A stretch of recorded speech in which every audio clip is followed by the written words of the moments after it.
Governance Committee of Hume Fogg High School present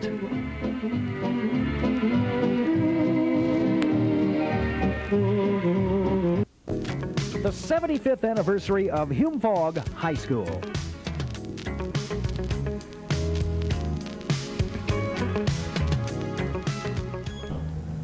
I'm Horace Hornberger, the class of 1934.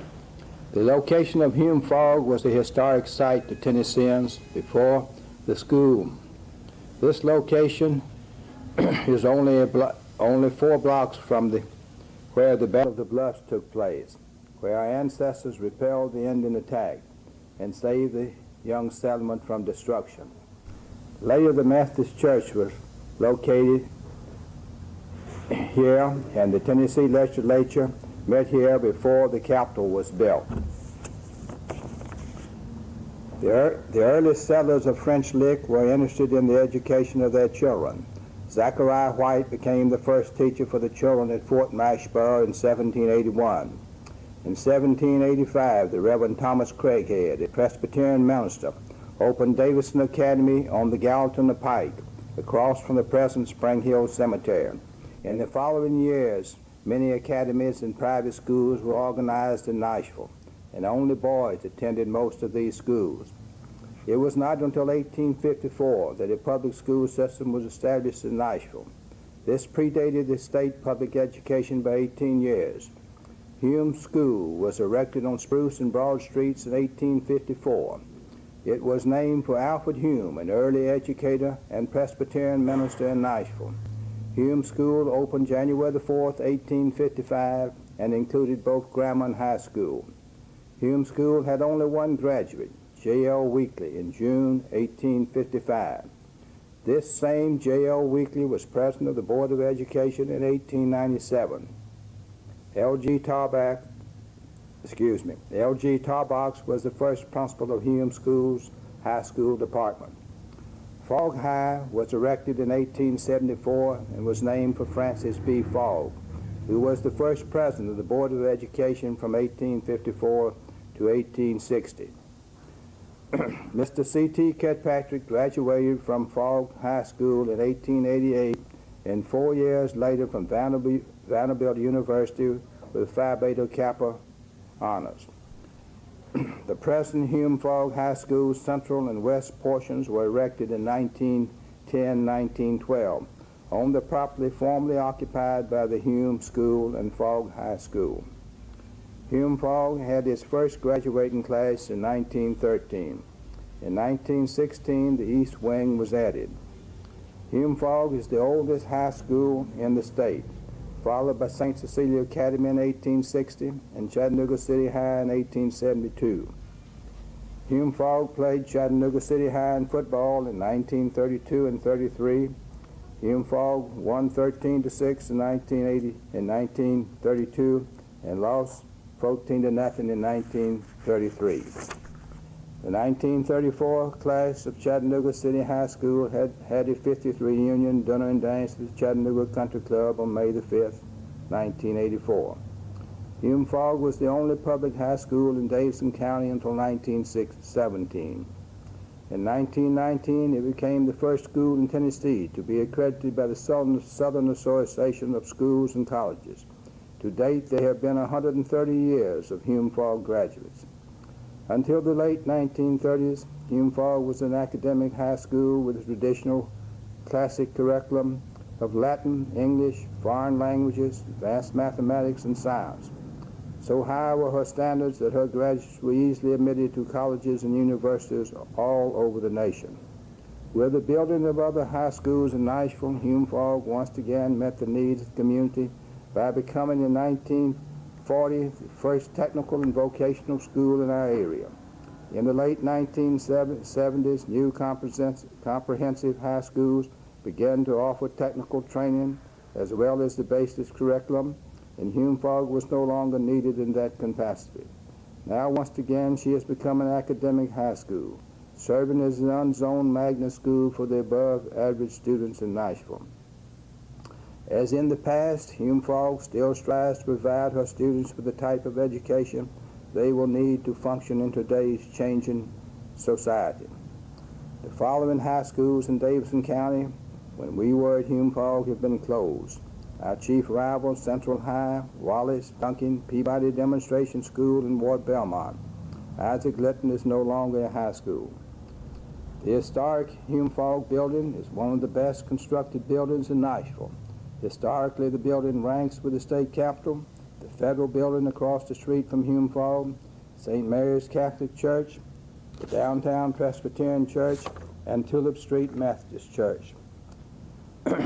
This historic building, with the tender love and care of those that come in the future, should stand along with John Roblin's Great Brooklyn Bridge for over 1,000 years. Hume Fogg annuals are stored in more Nashville homes than any other school, college, or university.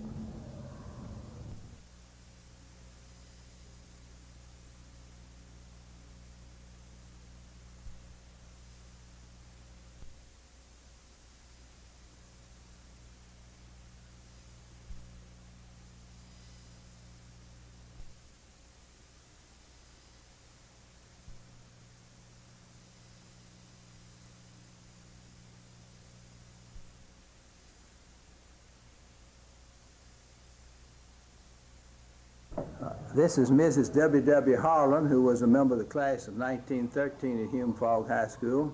And I'm Horace Hornberger, class of 1934. And we were just going to do a little conversation here now with one another. And Ms. Harlan, what year did you start to Hume Fogg? It was in the fall of 19, what did I tell you, 1910, the fall of September. That was Fogg High School. Fogg High School before that, a red brick building. It had very steep stairs, I recall, but it was it was on the corner here, and it had the classrooms were scattered. That was our first experience of not just having one teacher do all the teaching. We had a separate teacher for each one. I remember those teachers, some of them very vividly, because they made a great impression on me. I had wonderful classmates. Our friendships had extended because we had students from all areas of Nashville, and we had new friends, some of whom have been my friends through the years. Where were you living when you started to Fogg High School? Where were you living when you started? I was living at that time 1302 Laurel Street, which was off of 12th Avenue now, just before you get to the Division Street where Laurel and Division met. We lived there. My father's lived on the railroad, and it was convenient for him. And it was weather like this, it was wonderful to walk to and from school. But it was pretty cold on some days going across the viaduct when the cold weather came. Yeah, I remember these walking up here to school on these windy days. In the wintertime, it seemed like it's the coldest place in the world. It was cold. Do you remember any of your the friends you had back there, their names? Well, yes, I do remember some of them, and unfortunately, I haven't had contacts in some time, and I don't know just how many of them still around. I remember the president of our class was Elmore Thompson. He became an attorney in Oklahoma. I heard from him, of him, and then saw him later. Randall Stewart, who was valedictorian. By chance, when my youngest son graduated from Vanderbilt, he happened to be the commencement speaker. He had come back to Vanderbilt to begin the next session as a member of the faculty, and I was pleased, very pleased. He recognized me in the line. That's with fantastic. My son, all those years. Yes. Because our paths didn't cross. I had, there was Pauline Womack, Stella Abrams, let me see, here my mind is not keeping up with me. I wish I had that yearbook that we had. It was the first one, commencement book, I think, that they had attempted with this graduating class, which was the first one.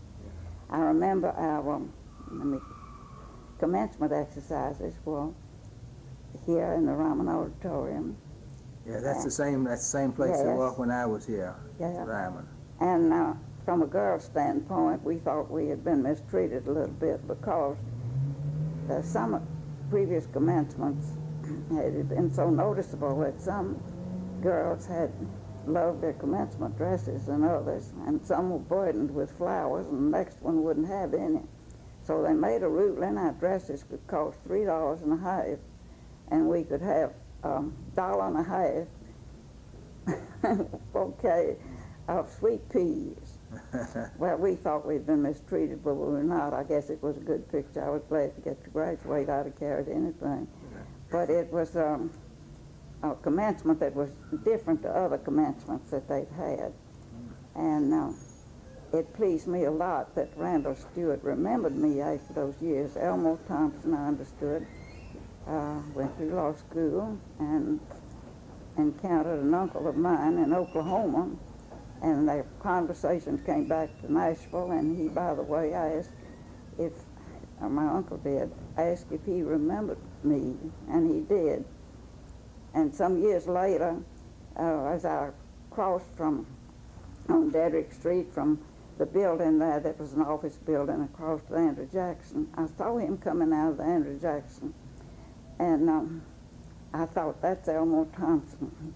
Just know it is. And he turned, started my way, waited for traffic, and we met right in the middle of Dedrick Street. Had a reunion right there. I haven't seen any of my classmates lately.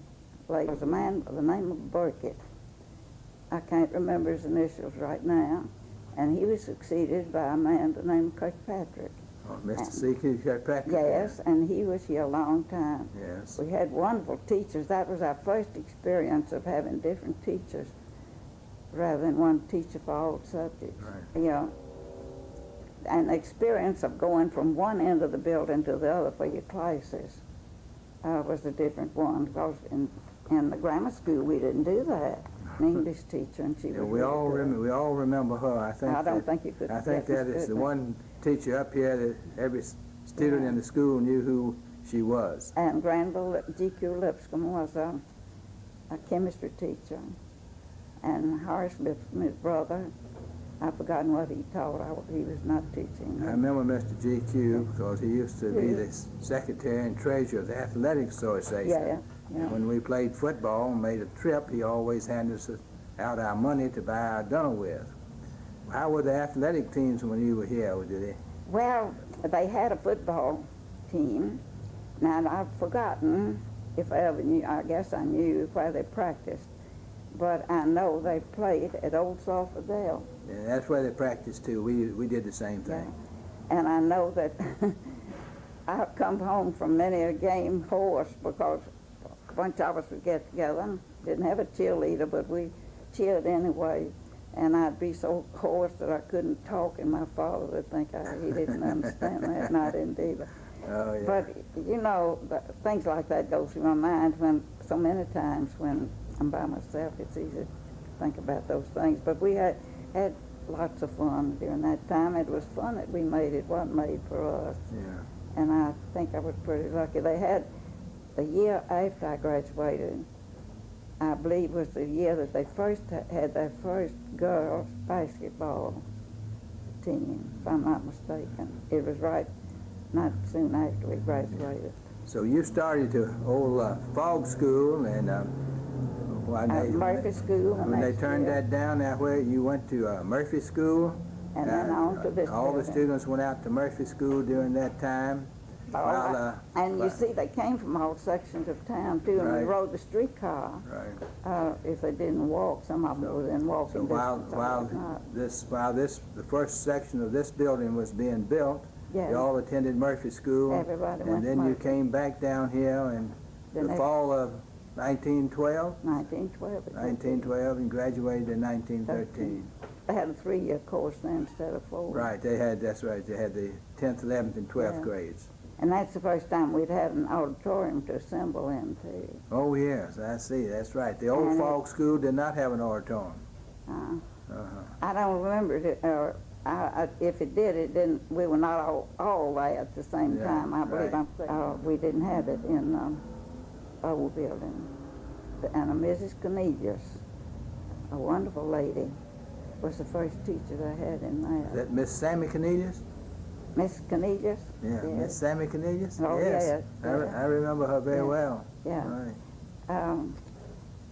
I don't know, I don't remember a single teacher that I had in school, really. I had sit in the corner a few times and carry a note home to mother, but that I didn't like.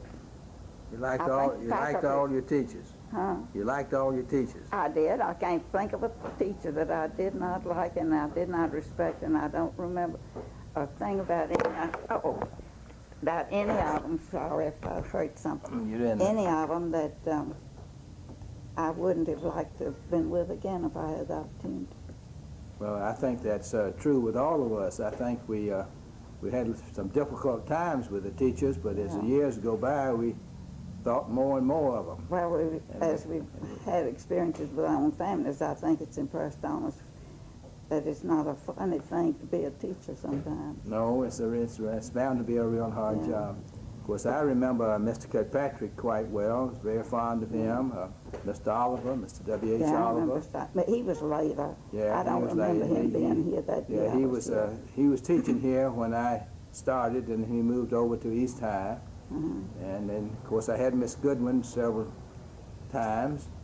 Do you remember Miss Lyons? Yes, I remember Miss Lyons, right? She was nice. Miss Lyons, Miss White, Yeah. Mr. Burton, and Mr. Stetson. We called him Pop Stetson. I think He was later, wasn't he? right. Yeah, he was. I don't remember him We being were on very the fond of him. He was quite a good math teacher. Yeah.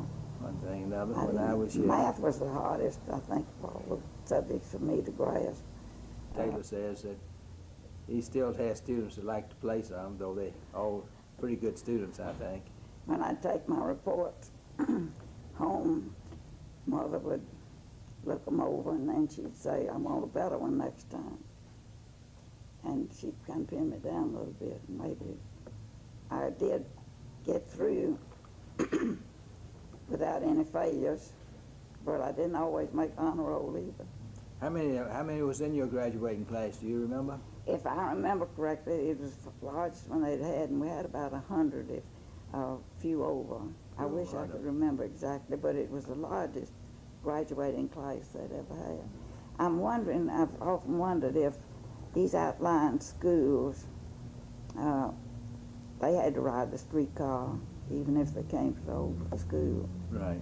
And I'm just wondering how many of them have, well, I don't imagine any of those still standing, are they? Any of the old schools, Howard School, you remember where it Yes, was? yeah, the old Howard School building is, I don't think there's Peabody any longer. campus, of course, was where we look forward maybe to going to Peabody. If you were Tar going, box is no longer there. if you were going to be a teacher, you could Right. expect to go to Peabody. That first year, I wanted to go away to school, but my father thought Nashville offered us too many opportunities, so he didn't dwell on that long. But I came back after I graduated the next year and took the course of home economics, which was the first year it had been offered. Miss Cornelius had it, and I went 2 years with that. And then the war came along, and I got me a position. That's World War I. World War I. Right. That's something else to think about. But I did go and apply for a position. I didn't think I wanted to continue preparation to be a teacher because my heart and soul was not in that area. I didn't think I'd be a very patient teacher. And so when I went in with Fourth National Bank, where that bank's located there at the corner of Fourth and Union, I was directed to Mr. Randall Cole, who was the cashier of the bank, and he was the one that was interviewing those, and the war was on, as I said. And I had applied, and he gave me an application to fill out, which I did. And he looked at me, he says, have you ever worked before? I said, not in the banking business. He said, in any business? I said, well, no. he says, well, I'm going to give you a job, but you won't stay.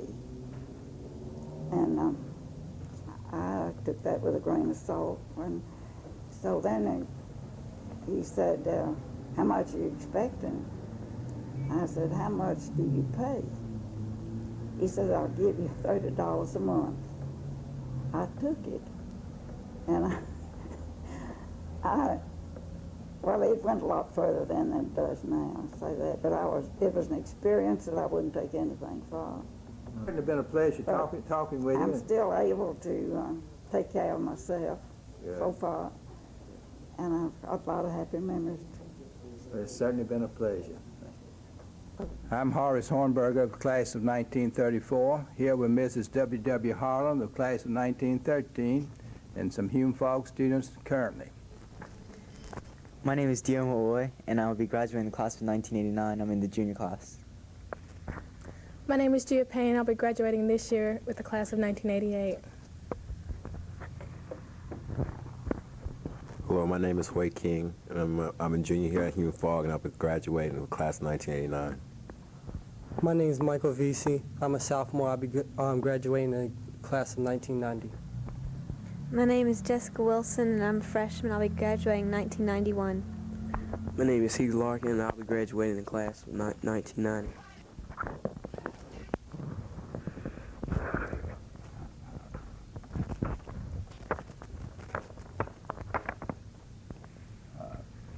I guess maybe I should ask the question here of y'all.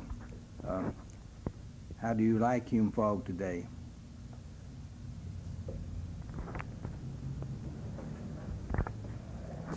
It's not as hard as I thought it would be, because I went to the middle school that was a magnet school here, and it's not as hard as everybody said it would be. It's all right. I mean, it's pretty fun. What was the name of the middle school? Well, for the first 3 years, it started the same year as Hume Fogg did, and its name was Caldwell, and then my 8th grade year, it moved to Meigs.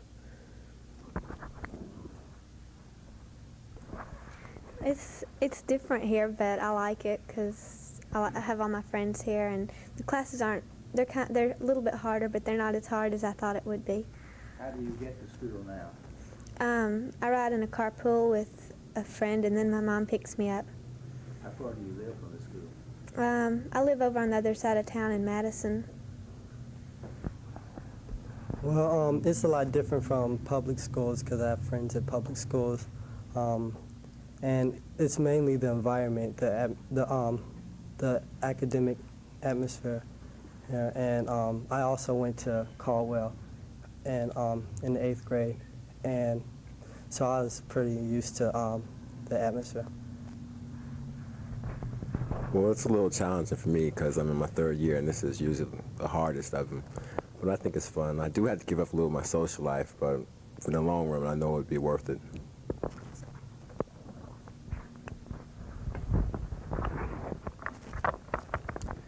Well, I've never regretted my decision to come to Hume Fogg, and I'd never been to a magnet school before I came here. Well, in my 7th and 8th grade year, I was always in special classes, and I was sort of babied, and when I came here, it was a lot different. I've been here for 4 years, and there have been a lot of changes, and the school is always changing for the better, and that's something I really like about it, that it's always moving to see what the students want and what will challenge them most. And one of Hume Fogg's greatest assets are its teachers, because they're some very special people, and I really appreciate that I've gotten to know them and learn under them.